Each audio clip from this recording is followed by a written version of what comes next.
I sometimes will highlight some of the like hate mail I get. And it can come from all different directions. Sometimes it comes from the left, sometimes it comes from the pseudo left. We know what we're talking about. But I would say the majority of the hate mail I get is from the right. And I don't mean like the online troll right. I mean like Fox News, right? There's no other way of saying it. I know folks ask me a lot, why do I do Fox News? And why do I do, and it's not just Fox. I've been doing cable news for over a decade at this point. CNN, Fox, MSNBC. I was a contributor at CBS. But Fox is unique, and it really does depend on where we are in society, what type of shows I go on, and why I go on them. There are some hosts I will never go on their shows because they are dishonest in how they present an argument. They're dishonest and they'll say, oh, we're going to have you on to talk about this thing, and then they change the topic. But I've been doing it for a long time that most of the time, because of the relationships I built at these networks with these hosts and their teams, that doesn't happen. And more often than not, they're grateful to have somebody from the left on. I know there is this idea that Fox likes to make progressives look bad. I think for the most part, that's true. Not every show. Every single host is a little bit different. But during the Trump years, I decided that I was only going to do the newsy shows. Well, guess what? The newsy shows don't exist on Fox anymore because all the newsy people have left. Because folks like Tucker Carlson and Dan Bongino and Laura Ingraham have been going further and further and further, and Hannity, of course, to the right. They are now spilling over into total conspiracy land. So now I am going on those shows. And why do I do that? The reason why I go on a show like Dan Bongino's show is because I've been doing this for a long time, I'm aware of what the audience is. The audience is not all conspiracy theorists. You'd be surprised, number one, on how many Democrats and independents watch Fox News, how many Republicans who voted against Trump and voted for Joe Biden watch Fox News, how many don't like Trump but voted for him for tax policies but don't like what they're pushing. The majority of the Fox News audience is vaccinated. The majority of the Fox News audience does not identify and criticized the the January 6th riots. The majority of the Fox News audience supports Roe v. Wade. The majority of the Fox News audience believes that COVID is a thing and that people should wear masks. But there is a very strong minority that they're not necessarily just appealing to because they're competing with networks like Newsmax and OAN, but because it's influencing the vibe of distrust of government. The majority of Fox News audience actually believes in climate change. And up until recently, when I would go on air on Fox News to discuss climate change, it was not the hosts that were peddling the conspiracy theories about climate change and whether it exists, but it was often some guests. I've been on Fox News with conservatives who say climate change is real. I just don't agree with how we fix it. Or climate change exists, it's just not man-made, but they acknowledge it exists. Rupert Murdoch, of course, the News Corps emperor, he is the man behind News Corps. One of his sons is married to a climate change activist who actually leads a foundation that is funded by the Clinton Foundation, that deals with climate change policy. So this is a major shift. They are now leaning in on conspiracy theories. And if you don't have somebody to call that out, it might seep into people's brains that are watching and they don't necessarily understand where their distrust of the government on something comes from.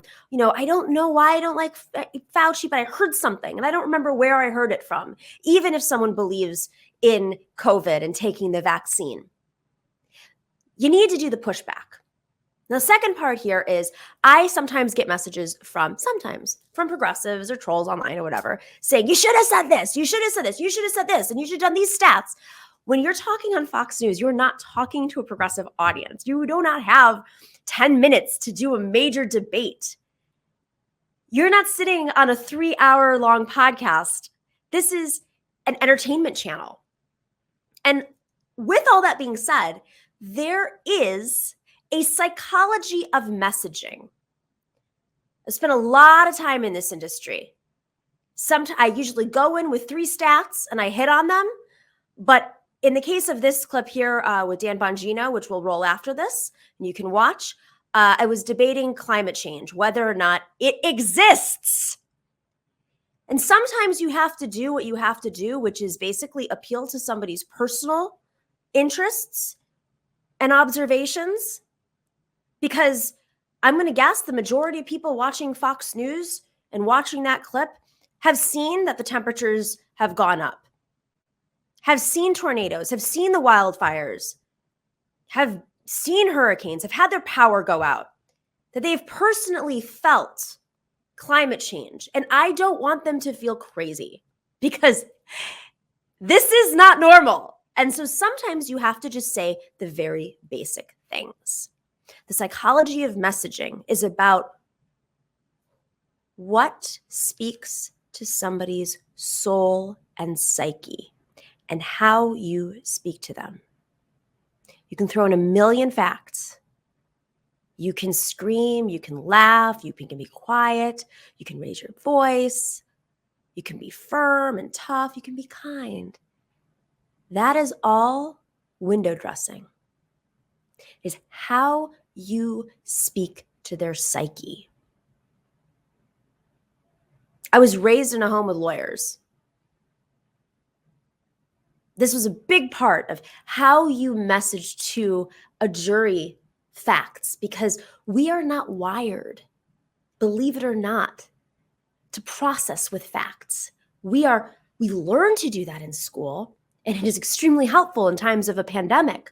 But as we know right now, there are people who do not trust that this pandemic exists and do not trust the vaccines, not because they are not presented with the information and the facts or the tools to process it.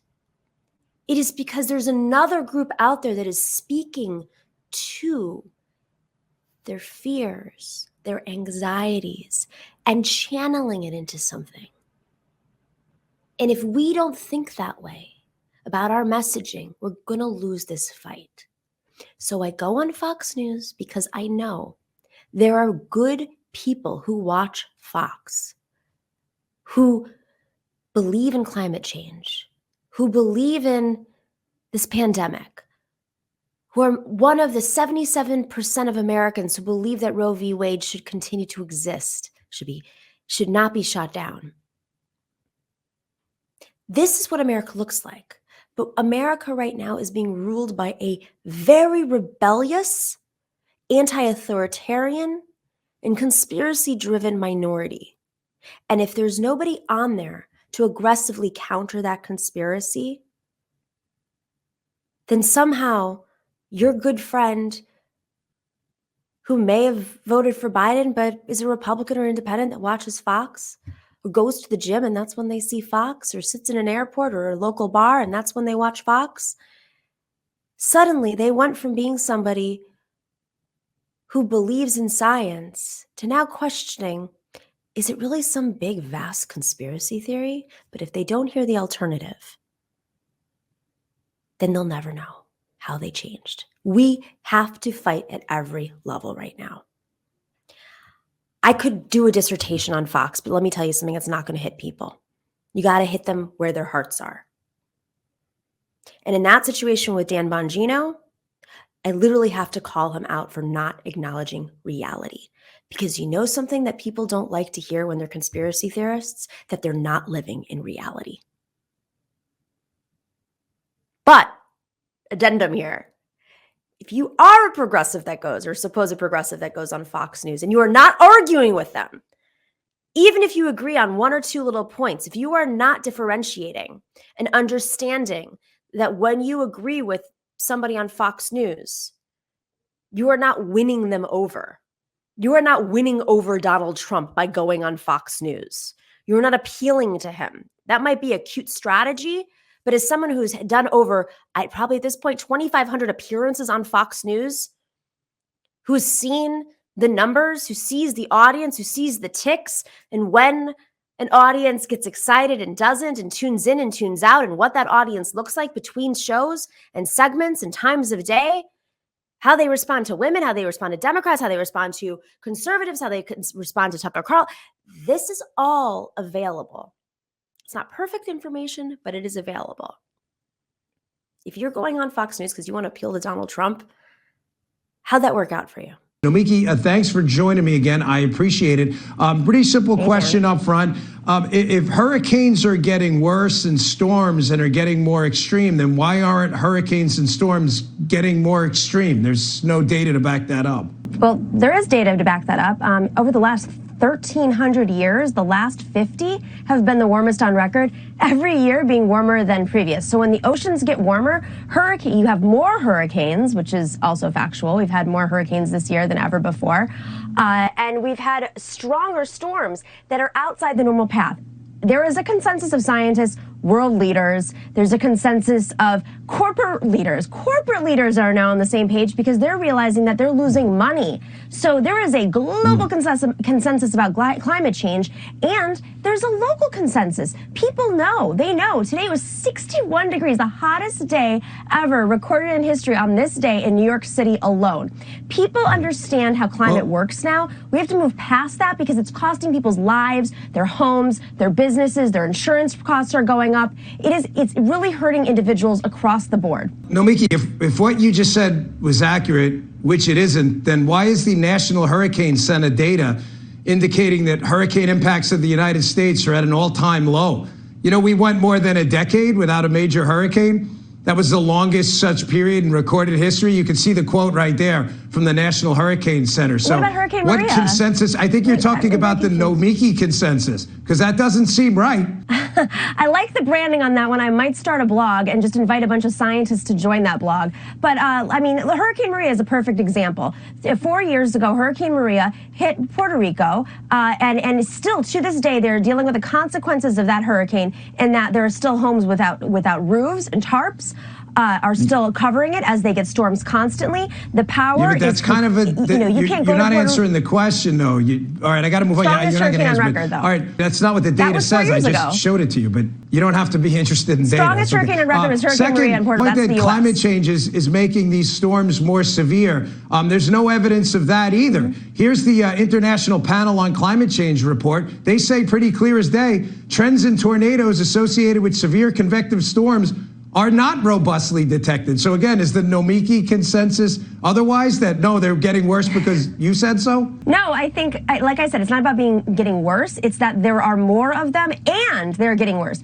We're sitting in New York right now. No, that's not true. I'm wearing a turtleneck today and I'm dying of heat. We understand that it's not just about climate. And this is my question to you and to those who are not understanding what is happening. It is hard to not understand that blizzards are worse, tornadoes are worse, hurricanes are worse, there are fires. There were over 100 fires in Greece this summer, not to mention most of the Mediterranean. Literally nothing you're saying is true. I'll put data on the screen right here. The screen. The last EF5 tornado struck 8 years ago. Tell that to the Amazon workers who died in that Amazon facility. I'm telling it to you. Tell that to the people who lost their homes. But you trying to politicize their deaths is really kind of gross. Why are you against acknowledging what's out there outside your door? Why are you against science? Because I believe in by any chance a financial science? Reason? Is it because oil and gas is funding the airwaves? I'd like to know why you are against what everybody else on this planet sees and is trying to prepare for. No, I'm just citing to National Hurricane Center data and the International Panel on Climate Change. You just don't like the data. Well, then I'll fight with a scientist. If you're going to have that, then bring on a scientist to react to that. The problem is no scientist will debate that. It's absurd. I noticed I produced no scientist, no global leader. A bunch of nonsense. All right, I got to go. But thanks for joining us again. We appreciate it. CEOs, they're reacting to climate change. Yeah, all right.